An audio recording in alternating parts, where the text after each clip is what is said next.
হাম, chicken pox ও mum's অত্যন্ত সংক্রামক রোগ। রোগীর কাছাকাছি থাকলেই সংক্রমণ ছড়িয়ে পড়ছে। হামের মতো রুবেলা, চিকেন পক্স এবং ডেঙ্গুতেও গায়ে র্যাশ ও জ্বর হয়, ফলে সহজে হাম হয়েছে তা বোঝা যায় না। প্রতিদিনই হামে বা সম্ভাব্য হামে আক্রান্ত হয়ে মৃত্যুর সংবাদ পাওয়া যাচ্ছে।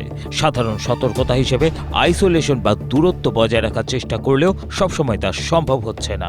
হাসপাতালে অন্য রোগের চিকিৎসা নিতে গিয়েও অনেক শিশু হামে আক্রান্ত হচ্ছে। হামের চিকিৎসায় কোনো অ্যান্টিভাইরাল ঔষধ না থাকায় উপসর্গ ভিত্তিক চিকিৎসা দেয়া হচ্ছে। বেশিরভাগ শিশুর হামজনিত মারাত্মক নিউমোনিয়া হচ্ছে। স্বাস্থ্য অধিদপ্তর হাম উপসর্গ ও হাম সন্দেহভাজন আক্রান্ত ও মৃত্যু তথ্য দিচ্ছে, কিন্তু দেশব্যাপী প্রাদুর্ভাব ছড়ানো হামে নিশ্চিত মৃত্যু বা ডেথ রিভিউর তথ্য দিচ্ছে না স্বাস্থ্য বিভাগ।